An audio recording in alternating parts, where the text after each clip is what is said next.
¿Qué tal? ¿Cómo están? Bienvenidos un día más al programa Parlamento de Televisión Canaria. Les contamos, ya saben, lo más destacado que ha ocurrido en la Cámara Regional. Y esta semana los vecinos afectados de la erupción de Cumbre Vieja han hablado en la Comisión de Reconstrucción y han pedido más rapidez en las ayudas que no terminan, dicen, de llegar, y han reclamado una menor burocracia. Los portavoces parlamentarios asumen el compromiso de buscar soluciones lo antes posible.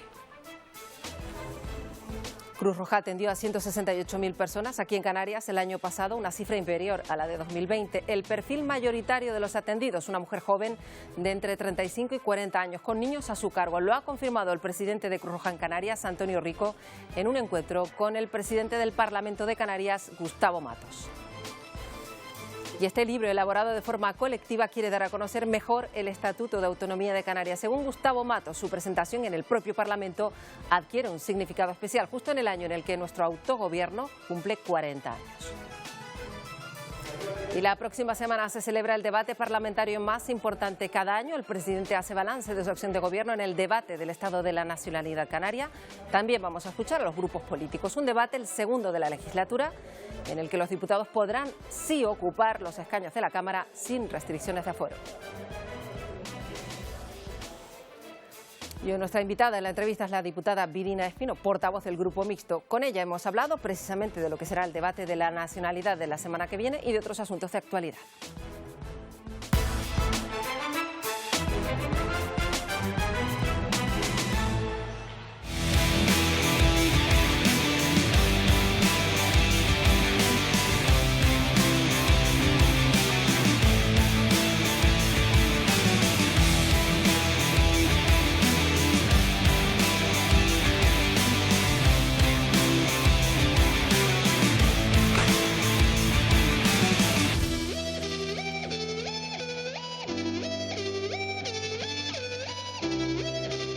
Bueno, pues vamos ya con la entrevista de la semana. En el programa Parlamento hoy toca darle la bienvenida de nuevo a la diputada portavoz del Grupo Mixto, Virina Espino. Un placer recibirla de nuevo, señora Espino. Gracias, Marta. Bueno, diputada del Grupo Mixto, pero desde el pasado 2 de marzo presta su apoyo a Coalición Canaria, al Grupo Nacionalista Canario, en este caso en el Parlamento. Ha sido noticia por esta cuestión, así que empezamos, si le parece, señora Espino, por ahí. ¿Le está siendo complicado a final de la legislatura explicar este cambio de posición? ¿Ha logrado explicarlo bien? Yo lo que estoy haciendo es colaborar como diputada independiente con Coalición Canaria, y además es una cuestión que ha surgido de forma muy natural con el trabajo en el Parlamento. Coincidimos en muchísimos asuntos y por tanto lo que he hecho es público algo que ya se venía haciendo en la Cámara, o sea que ha sido darle transparencia y normalidad a algo que ya venía sucediendo. Y he elegido hacerlo con Coalición Canaria porque creo que a día de hoy es el único partido que está defendiendo, tanto en el Congreso de los Diputados como en el Senado, realmente los derechos de los canarios que están siendo pisoteados por otros, ¿no? Mientras el Partido Socialista pues traga con todo lo de Pedro Sánchez, su jefe, es obvio, pero también incluso Nueva Canarias, y bueno, ya Podemos ni siquiera los nombro porque también nunca han estado en la defensa de los derechos de los canarios, como puede ser, por ejemplo, la defensa del REF, ¿no? Dado que yo me fui de mi partido porque traicionaron ese compromiso que adquirieron con los canarios votando en contra de nuestros derechos en el Congreso de los Diputados, pues considero que a día de hoy es Coalición Canaria quien está defendiendo mejor esos derechos, y además como coincidimos, porque es un partido también moderado en muchísimas propuestas, pues lo que he hecho es hacer pública una colaboración que, como digo, ya se venía dando de forma natural en el Parlamento. Es verdad que cuando se conoció la noticia, pues muchos le preguntaban en particular por el cambio con respecto a la postura hacia Coalición Canaria, en tanto en cuanto fue particularmente crítica, precisamente con esa formación política al arranque de la legislatura, ¿no?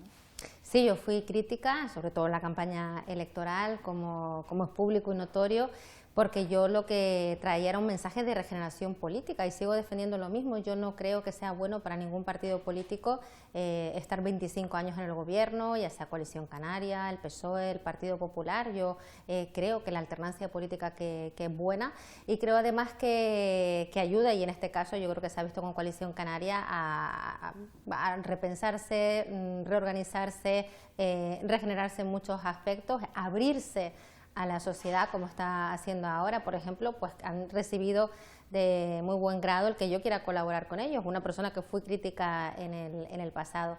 Y por tanto sigo defendiendo el mismo discurso. Lo que yo sí creo que ese cambio ha sido bueno para Coalición Canaria, pero en absoluto ha sido bueno para los canarios, porque estamos ya a punto de, como dices, muy cerca de acabar la legislatura, y aquí mejorar no han mejorado las cosas, en todo caso han empeorado en muchísimas cuestiones y en muchísimos parámetros. Por tanto, yo creo que ese cambio también que el gobierno le vendió a los canarios no se está viendo, y que esto está generando además mucho descontento y mucha frustración. De momento va a plantear ese apoyo en clave independiente, como esta misma ha dicho. Yo no sé si ahora o con vistas a meses en adelante se plantea incluso la incorporación a las filas de Coalición Canaria. ¿Eso puede ocurrir? Esto no ha sido, como se ha dicho, un fichaje. Yo no soy un futbolista, esto no va de puestos, de cargos, de listas, no se ha hablado nada de eso. Esto es una colaboración que, digo, ha surgido de forma natural en el Parlamento de Canarias. Viendo el trabajo que hace Coalición Canaria, yo he podido, desde dentro de la institución, ver las iniciativas que presentan todos los grupos, cuál es el rigor, ¿no?, del trabajo de cada grupo parlamentario, cuál es realmente, se ve realmente quién conoce mejor Canarias, quién conoce mejor la administración, y yo lo he visto en el trabajo de los diputados de coalición en este Parlamento, y es el motivo por el que quiero colaborar con ellos y trabajar con ellos, y sobre todo, ya digo, en la defensa de Canarias, que creo que se han pisoteado y se siguen pisoteando muchos de nuestros derechos, y por tanto no hay absolutamente nada de eso. Hay una colaboración y bueno, me preguntas, el 2023 creo que me preguntabas, ¿no? Sí, en el futuro, ¿qué puede pasar? Pues yo creo que a día de hoy no sabemos ni lo que va a pasar en el mundo en unas semanas, como para plantearse uno lo que va a pasar en 2023. Yo lo único que quiero es que Canarias y la vida de la gente de Canarias mejore de aquí a 2023, y en eso es lo que estoy trabajando. Y con respecto a este asunto, una última cuestión, ¿qué le dice a quienes la siguen calificando de tránsfuga desde su ex formación política? Ciudadanos han dicho que pervierte la voluntad de los votantes el hecho de haber tomado esta decisión que nos ha explicado hasta ahora. Yo no me considero tránsfuga, porque yo sigo defendiendo lo mismo que le dije a los canarios. Yo considero que quien ha cambiado es el Partido Ciudadano, no he sido yo. Cuando tú te presentas a unas elecciones generales y llevas un programa anexo específico de Canarias, cuyo uno de los primeros puntos es la defensa del régimen económico y fiscal de Canarias, y luego en el Congreso de los Diputados votas en contra de los derechos de los canarios, incluso a pesar de la advertencia unánime del Parlamento de Canarias, que elevó un informe al Congreso advirtiendo que esa votación ni siquiera se debía producir, y aún así votas en contra de nuestros derechos. Pero es que más ni siquiera puede decir Ciudadanos en el Congreso que no se enteró, porque es que está recogido en el diario de sesiones como cuando Ana Oramas intenta hacer todo lo posible para parar esa votación, que por cierto hemos recurrido al Tribunal Constitucional como Parlamento de Canarias. Cuando ella intenta paralizar la votación, la señora presidenta del Congreso le dice que no la va a paralizar y que no va a leer, como ella pedía, el informe del Parlamento de Canarias, porque todos los diputados, todas sus señorías tienen y conocen el informe del Parlamento de Canarias. Con lo cual, para mí, quien único ha traicionado a los canarios, a lo que se comprometió la señora Inés Arrimadas. Yo estuve haciendo campaña con ella y decía que siempre defendería el REF, porque los canarios lo que pedían no eran privilegios, que era igualdad. Es el discurso y lo que yo defendí en este Parlamento, y a los pocos días ellos votan en contra de nuestros derechos. Cuando yo pido explicaciones, se nos manda a callar, y se nos dice incluso que es que los canarios somos un problema para el resto de los españoles, que les damos muchos quebraderos de cabeza, ¿no?, ante ese tipo de respuestas. Yo la única opción que vi posible para seguir siendo fiel a mis convicciones, a mis principios y a lo que yo me comprometí con los canarios era dejar la formación política. Que ahora personas que incluso incumplieron las instrucciones del partido, que eran no pactar con Podemos para acceder al poder, ni dentro ni fuera de las instituciones, que fueron expulsados, que fueron readmitidos, que no tienen ningún tipo de palabra, intenten pues ponerme ese tipo de calificativos, pues yo no, que me parece que no tienen ninguna credibilidad. Bueno, dejamos este asunto, si le parece, y vamos con el que lleva ocupando los titulares desde hace ya varias semanas, lamentablemente. La invasión de Rusia a Ucrania está dejando un panorama que no se puede calcular el efecto que va a tener. Bueno, para los que viven allí, pues ya todos sabemos lo que están sufriendo, pero luego están las consecuencias que pueda tener para toda Europa, incluida Canarias. Un asunto que se ha abordado en el foro parlamentario. Hay que estar muy pendientes de esas consecuencias que pueden ser incluso importantes también para nuestro archipiélago, a su juicio. Sí, lo primero yo creo que tiene que ser condenar el ataque de un autócrata que de forma criminal está masacrando a una población civil, en lo que llevamos de conflicto en este tiempo. Ya son 400 personas, 400 civiles, hombres, mujeres y niños que han sido asesinados por el señor Putin, y esto hay que condenarlo y hay que ayudar a Ucrania a defenderse. Porque esto no, lo que no puede ser es como si estuviésemos en el patio de un colegio, viene el matón del patio del colegio a agredir a una persona que estaba actuando de forma pacífica y que el resto miremos para otro lado, que no le ayudemos, que no le demos medios para que se puedan defender. Lo primero, condenar este ataque de Putin al pueblo de Ucrania, ayudar al pueblo de Ucrania, y también, por supuesto, como dices, tener en cuenta esas consecuencias que puede tener para el resto del mundo y en concreto para Canarias, sobre todo consecuencias económicas. La inflación, los precios ya estaban disparados antes de que se iniciara esta guerra, este conflicto. Yo le trasladé en una comisión de Hacienda al consejero de Hacienda esta preocupación y le pedí que actuara, porque el Gobierno de Canarias tiene herramientas fiscales para actuar. Tenemos la ventaja que no tienen otros territorios de que nosotros tenemos nuestras propias herramientas fiscales. Y le pedí que valorara la situación y que planteara o bien una bajada del IGIC, que contemplara también, tenemos también impuestos, por ejemplo, a los carburantes, a los combustibles, ¿no? Cuando llenamos el tanque de los vehículos, de los coches, estamos también pagando impuestos al Gobierno de Canarias. El Gobierno de Canarias tiene margen para actuar y para de alguna manera contener esos precios que se han disparado y que ahora las familias canarias lo tienen todavía más difícil para llegar a fin de mes. Yo creo que el Gobierno de Canarias debe actuar en ese sentido, más teniendo en cuenta que no se puede poner como excusa de que no, es que si no los servicios públicos y demás peligran. No, eso es absolutamente una falacia, una mentira, teniendo en cuenta que cada año el Gobierno de Canarias está dejando sin ejecutar hasta 500 millones de euros. Por tanto, esto no es una cuestión de problemas de recursos, de hecho presumen de todos los millones, ¿no?, que les están llegando de Europa. Por tanto, si los servicios públicos funcionan mal, está siendo por una mala gestión, entre otras cuestiones, no por falta de recursos. Y en un momento en que las familias canarias, los autónomos, las pequeñas y medianas empresas están tan agobiadas por esta escala de los precios, el Gobierno de Canarias debe actuar. Es una cuestión que se suma a este trienio terrible que hemos acumulado, pues cuestiones que no podíamos imaginar. Hace nada, la pandemia se ha sumado a este conflicto bélico, han sido unos años complejos, en nada va a tener lugar pues uno de los momentos más importantes de cuantos se viven en la Cámara Regional cada año, que es el debate del Estado de la Nacionalidad Canaria, y el presidente rinde cuentas de su gestión del último año, que casi es los 2 años anteriores, en tanto en cuanto todo se nos ha unido. Señora Espino, ¿cómo va a plantear su posición en ese momento tan importante, que es el momento en el que el presidente pues rinde cuentas, como decíamos? Claro, hay que reconocer, y yo lo reconocí en el anterior debate del Estado de la Nacionalidad, que hemos sufrido tiempos muy duros y muy difíciles. Hemos visto la pandemia, las consecuencias económicas de esa pandemia, la erupción del volcán de La Palma. Han sido momentos muy difíciles, muy duros para afrontar, no tanto para el Gobierno, sino para quien ha sufrido, digamos, todas esas consecuencias, las personas más vulnerables de Canarias, que lo han pasado peor con esta crisis, las personas que han enfermado, las personas que han fallecido, los afectados por la crisis del volcán. Y yo reconozco que han sido tiempos difíciles, pero yo creo que ya al presidente Torres se le empieza a agotar ese discurso de me han caído todas las desgracias del mundo.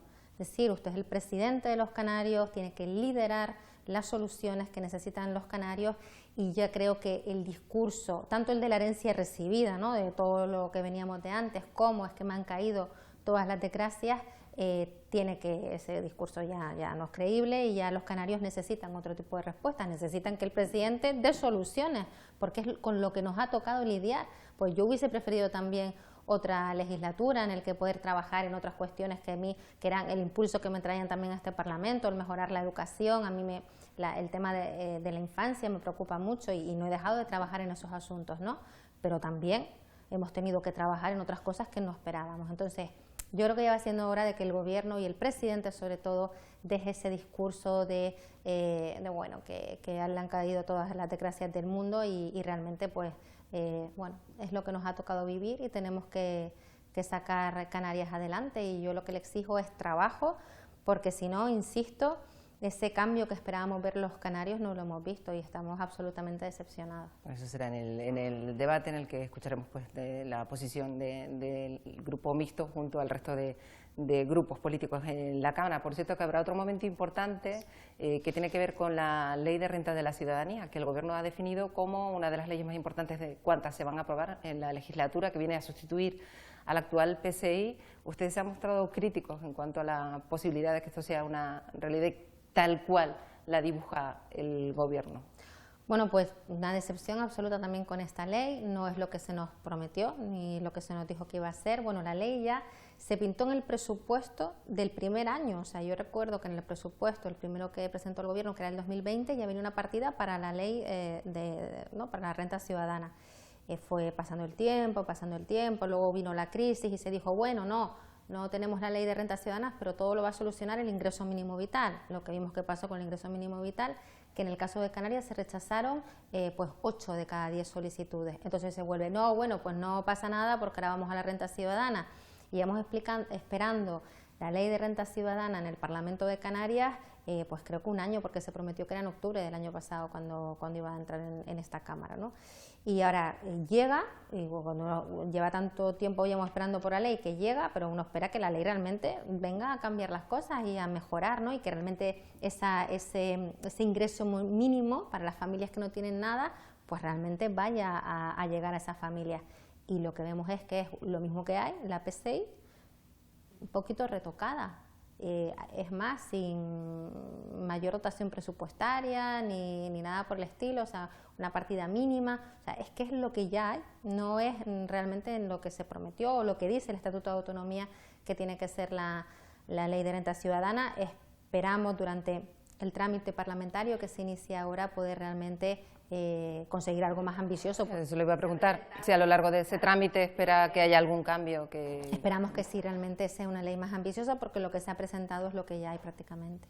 Bueno, esta es la cuestión de la ley de renta ciudadana, que afecta a las personas más vulnerables, por las que usted además siempre pues, se preocupa en sus intervenciones. Está la cuestión de la sanidad, que se ha visto fuertemente pues, tocada por la crisis de la COVID, venía arrastrando ya problemas. A día de hoy todavía pues queda tiempo para que se vuelva a alcanzar el nivel que había antes, que no era bueno del todo, por lo que se apuntaban desde algunos sectores. ¿Qué pasa con la sanidad en Canarias? ¿Cómo se puede trabajar desde el Parlamento para mejorar lo que queda por hacer?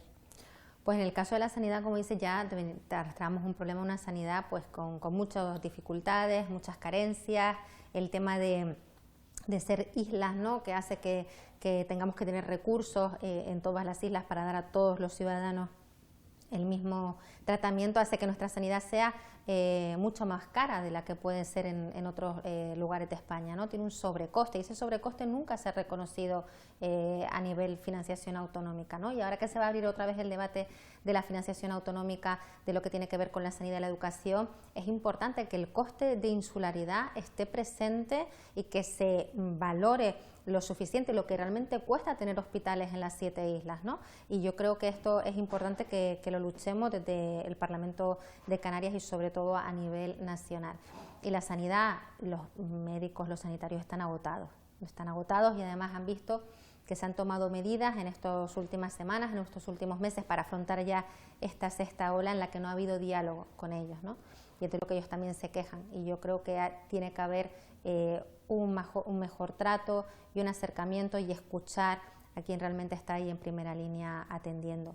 Y con respecto a las personas más vulnerables de Canarias, yo creo que las personas, lo que dices, las familias más vulnerables, han tenido la desgracia en esta legislatura de que les ha tocado pues la consejera más incompetente.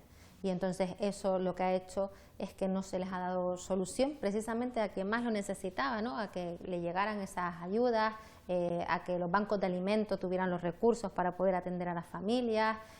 Yo creo que si ha habido una consejería que ha funcionado muy mal en esta legislatura y sigue funcionando muy mal, es la de derechos sociales. Lo vemos, por ejemplo, con la dependencia, y ya no es que lo diga yo, es que los propios trabajadores de la consejería lo están denunciando, están pidiendo al señor Torres que por favor coja las riendas de esa consejería y que si no va a haber ningún cambio, pues que cese directamente a la consejera. Bueno, hay muchos asuntos que querríamos hablar, pero apuntó antes usted que le interesa mucho la educación y se está además trabajando en ese plan estratégico de educación infantil de 0 a 3 años, que es una etapa importante, en tanto cuanto ayuda a las familias a poder también desarrollarse, en una etapa que también es crucial para los niños. ¿Cómo valora ese plan? Porque también la escuchamos pues intervención hace el pleno anterior, pues ser particularmente crítica con cómo se va a poner en marcha, ¿no? Yo le agradezco a la consejera que nos hizo una propuesta del plan y pudimos todos los grupos y los diputados que trabajamos en educación hacerle consideraciones y propuestas, y yo las he hecho en el sentido de, primero, el plan no es lo suficientemente ambicioso tampoco, porque está hablando de llegar a una tasa de escolarización de educación de 0 a 3 años, de aquí a los próximos años, hasta el 2025, de un 40% de los niños de 0 a 3. ¿Qué pasa? Que ya hay comunidades autónomas que están en ese 40%, por tanto cuando lleguemos al 2025 con ese 40% vamos a seguir a la cola de toda España. Por tanto hay que ser más ambiciosos en ese plan. Hace falta sacar más plazas públicas de educación infantil, pero también aprovechando, por ejemplo, algo que no contemplaba el plan, que son las escuelas infantiles que se construyeron con el plan Zapatero, con el plan Educa 3, hace una década y que están cerradas, que llevan una década cerradas. Pues esas instalaciones hay que recuperarlas porque ya se hizo una inversión y hay que poner ahí plazas públicas de educación infantil. Luego, lo que yo estoy pidiendo es que tenemos que escolarizar, solo tenemos escolarizado de 0 a 3 al 23% de los niños. Estamos hablando que casi hay que escolarizar al 80%. Entonces van a ser necesarias las plazas públicas y va a ser necesario contar también con quienes venían prestando este servicio, que son las escuelas infantiles privadas, que en este caso cuentan con ayudas a algunas familias, no todas, a las de menor renta, para que puedan acceder a esas escuelas infantiles. Pues lo que no se puede hacer es un plan en contra de estas escuelas infantiles. Lo que hay que ver es un mapa donde no se presta este servicio, que lo dé el Gobierno de Canarias, pero donde está el servicio, colaborar con estas escuelas, porque es que hay que escolarizar al 80% de los niños. Bueno. Y hay que tener en cuenta también que estas escuelas infantiles son empresas que han sido creadas por mujeres, mujeres emprendedoras, que dan trabajo a otras mujeres, que han tenido muchísimas dificultades para sacar sus empresas adelante, y que yo creo que no nos podemos permitir, si queremos una sociedad realmente igualitaria, atacar un sector liderado por mujeres. Es que lo que tenemos que hacer es apoyarlo y colaborar, y no una estrategia, como digo, en contra de estas escuelas infantiles. Bueno, pues se nos ha acabado el tiempo, se nos queda alguna cuestión en el tintero, pero agradecemos como siempre a Vidina Espino, portavoz del Grupo Mixto, que nos haya acompañado en estas entrevistas de cada domingo aquí en el Parlamento. Gracias por estar con nosotros una vez más. Gracias a ustedes.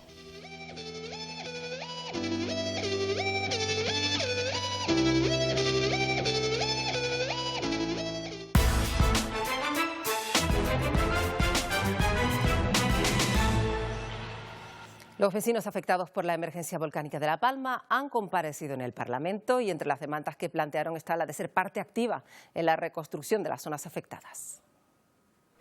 Los afectados están desesperados, dicen que quieren estar informados y desean conocer dónde se está invirtiendo el dinero de las ayudas a la reconstrucción. 6 meses después, aún hay evacuados que no tienen resuelto su problema habitacional. No queremos más engaños, no más ocultismo, por favor. No más noticias de ayudas que no terminan por llegar y desesperan más aún al afectado preguntando por algo que anuncian y que en realidad no terminan por ver llegar.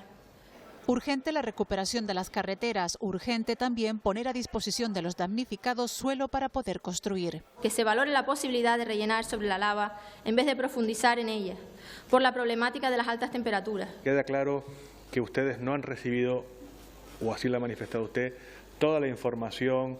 Están tardando mucho y van a tardar mucho más de lo que pues a todos nos gustaría. La voluntad es la de contribuir en la medida de todas nuestras posibilidades, y estemos donde estemos, a que todo salga para adelante. Detrás de un cultivo de plátano, detrás de un negocio cerrado, lo que hay es un proyecto de vida. Han entregado viviendas, efectivamente, y la gente no tiene liquidez para poder comprarse las cosas que necesita para irse a vivir. pues eso hay que solucionarlo, ¿no? Nosotros hemos reclamado muchas veces que tener un plan de reconstrucción y poner en marcha un plan de reconstrucción no es tenerlo todo mañana, y de eso somos conscientes. Valoro el camino de lucha, de reivindicación, de solicitud, de respeto por sus derechos que ustedes están llevando a cabo. Ustedes siempre serán ejemplares. Los afectados han enumerado un sinfín de peticiones, han expuesto diferentes propuestas con el fin de agilizar los trámites y las soluciones. La subida de precios también se ha trasladado a la Cámara. Uno de los diputados nacionalistas ha preguntado qué va a hacer el Ejecutivo para evitar la escalada del precio del transporte con la península. Sebastián Franquis lo ha remitido a la conferencia de presidentes, la del domingo en La Palma, donde el presidente Pedro Sánchez confirmó la ejecución de un plan nacional para amortiguar las repercusiones de la economía a raíz del conflicto en Ucrania. Y hay que tener en cuenta que el transporte es una actividad transversal dependiendo de él casi todos los sectores productivos de Canarias. Así ya la cesta de la compra, como digo, se está viendo afectada, la inflación está subiendo. Señor consejero, en Canarias está subiendo todo y lo único que no sube es el sueldo de los canarios y canarias. El Gobierno lo ha dicho con absoluta claridad, el Gobierno de Canarias como el Gobierno de España. Se van a plantear medidas para ayudar al sector, a los sectores que están padeciendo más las consecuencias de esta crisis, especialmente el sector del transporte. Y la consejera de Economía, Elena Mañez, ha explicado a petición de Nueva Canarias la estrategia diseñada por el Gobierno sobre la internacionalización de la economía hasta 2027, una estrategia que se basa en la transformación digital, la formación también y la promoción de Canarias como destino internacional de negocios. Estrategias se están sirviendo y, sobre todo, desde esa perspectiva del codesarrollo de Canarias con el continente africano y los países, sobre todo, del África Occidental. Reforzar los sectores tradicionales, apoyar a aquellos sectores que han sido protagonistas de la internacionalización en estos años, pero, sobre todo, abrirnos a esa diversificación tanto en cuanto a los mercados a los que nos dirigimos, como también en cuanto a los sectores que deben ser protagonistas en esta etapa de las acciones de internacionalización. La subida de carburante está haciendo que en islas como El Hierro, La Gomera o La Palma el gasto medio por familia para llenar el depósito alcance los 300 euros mensuales. Es una de las denuncias que ha hecho el Grupo Nacionalista Canario y ante esta situación proponen aprovechar la suspensión de las reglas fiscales por la Unión Europea, poner en práctica medidas coyunturales que sean transitorias para ayudar a las familias y, por último, usar la capacidad de endeudamiento que tiene la comunidad autónoma. Los objetivos generales que proponemos son ayudar a las familias y las empresas para hacer más llevadera esta crisis, que no cierren empresas, evitar que trabajadores puedan ir al paro y evitar más situaciones de pobreza en las familias canarias y, por otra parte, seguir garantizando los servicios públicos fundamentales. Y también el Grupo Popular, en sede parlamentaria, ha presentado su receta para enfrentar esta situación. Ha defendido que ahora es el mejor momento para bajar impuestos. En Canarias ponen como modelo a Madrid o Andalucía. El presidente del Grupo Parlamentario, Manuel Domínguez, y el portavoz de Economía, Fernando Enseñat, han presentado un plan de alivio fiscal. Dicen que es una solución eficaz para afrontar el aumento de la inflación agravada por la guerra en Ucrania, aunque dicen no solo por esa razón. Si alguna comunidad autónoma tiene la oportunidad para bajar impuestos es Canarias. Tan solo con el dato de que seremos la única comunidad autónoma que tiene superávit con el ejercicio anterior, ya nos invita a pensar que hay más recursos económicos de lo que es capaz de gestionar la Administración. Y en la Comisión de Educación se habló de la situación de las universidades canarias, que como el resto de la sociedad enfrentan como pueden este momento tan complejo. Un dato, la Universidad de La Laguna ha tenido que asumir un sobrecoste de 2 millones de euros solo en la factura de la luz. Hablar del futuro de la universidad es lo mismo que hablar del futuro de Canarias y parece que ahora mismo la salud de las universidades no pasa por buen momento. Muy escasa financiación estructural y un incremento de los gastos estructurales.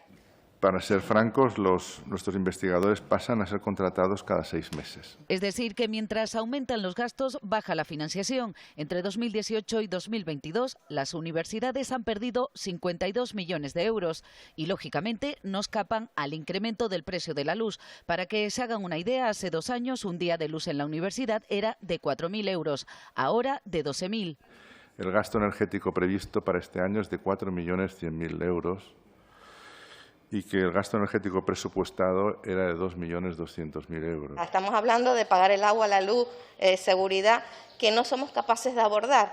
Entonces tenemos que cerrar servicios por 5 millones de euros. Es cierto que en el presupuesto hay siempre un capítulo, una sección que es la 19, que es un dinero que se deja ahí para este tipo de cuestiones, para ir ampliando otro tipo de presupuesto. Evitar la fuga de talento canario, de investigadores de las islas. No puede estar trabajando con la perentoriedad de cursos académicos, tiene que plantearse su trabajo a más largo plazo. Me cuesta hasta verbalizar lo que se ha verbalizado hoy aquí, de que podemos estar poniendo en riesgo el mantenimiento de nuestras universidades. Desgraciadamente, a pesar de tener que ser punta de lanza en esta nueva crisis, está peor financiada que nunca. Incremento del coste energético, la limpieza complementaria para prevenir contagios, el programa de cribado, apoyo al servicio de prevención de riesgos laborales. Que a los más jóvenes, a las nuevas incorporaciones de las universidades, no se le trate de manera inferior al resto por el hecho de ser nuevos o por haberse incorporado. Según los rectores, estamos a la cola del país en financiación por estudiante.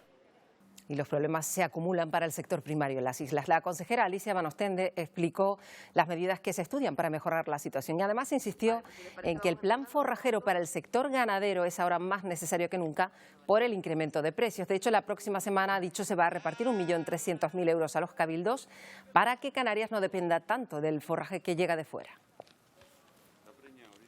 Los cabildos de Gran Canaria y La Palma son los más adelantados y ellos mismos nos transmiten por ejemplo, esos proyectos que están haciendo.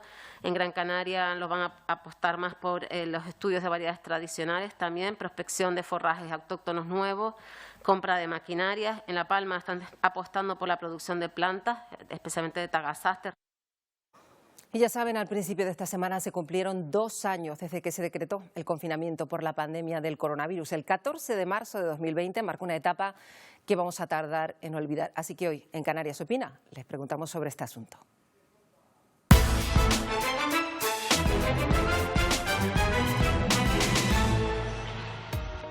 Fue un 14 de marzo de hace ahora 2 años. En 2020, el Gobierno de España decidía decretar el estado de alarma ante la irrupción de la pandemia de COVID-19 y se iniciaba un proceso de confinamiento domiciliario que en un principio debía durar 15 días, pero que se expandió durante casi 3 meses. Desde entonces, más de 11 millones de contagios y más de 100.000 fallecimientos. 6 olas de diferente grado, el proceso de vacunación más extendido de Europa y, pese a todo, aún no hemos podido controlar por completo el virus. Las consecuencias de ese parón, tanto las económicas como las sanitarias, marcan aún el presente y el futuro de nuestra sociedad. Están todavía por definir. Continuamos con una vida marcada por la precaución, el uso de las mascarillas en interiores, una vida, en fin, sin duda diferente a la que vivíamos antes de la fecha señalada. Por eso queremos preguntarles a ustedes que hagan su propio balance. 2 años después, ¿cómo vivieron ese momento tan complicado? ¿Qué es lo que más le marcó de esa etapa tan excepcional? Murió mucha gente mayor. Podría haber sido mi madre, podría haber sido, no sé, es claro que te queda decir, bueno. No poder ir a ningún sitio y preocupada por mis hijos que salían. No poder ver a mi familia ni a mis amigos y esas cosas, pues lo pasé bastante mal. Mucha incertidumbre, mucho miedo, mucha angustia, muy mal, muy mal. A mí no me marcó. Yo me adapto fácil. Con escepticismo, nunca creí que fuera así, tan amplio. Mucho más trabajo y a disfrutar de una terraza que tenía que no la disfrutaba, y de la familia. En muchísimas cosas, como persona, como ser humano, y cuidar donde estamos viviendo y cuidarlo de la seguridad social, y es impactante, se me acaba de tocar el corazón, de verdad. Ahora nos ponen vacunas y bueno, ya estamos esperando a ver si esto pasa.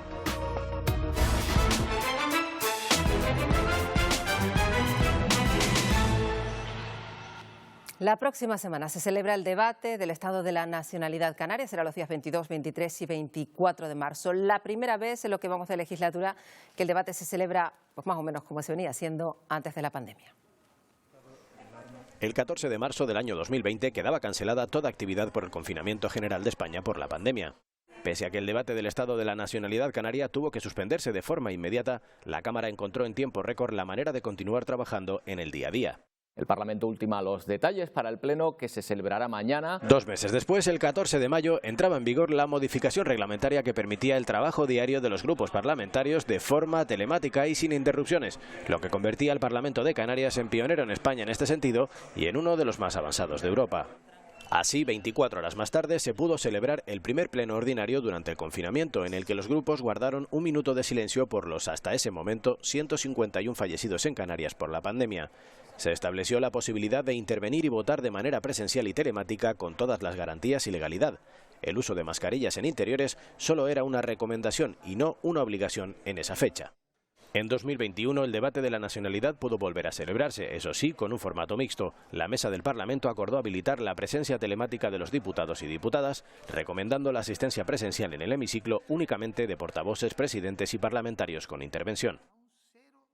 Este 2022 la imagen será diferente. Volverá a verse en el Parlamento un debate de la nacionalidad canaria con la presencialidad al completo, el primero en esta 10ª legislatura parlamentaria.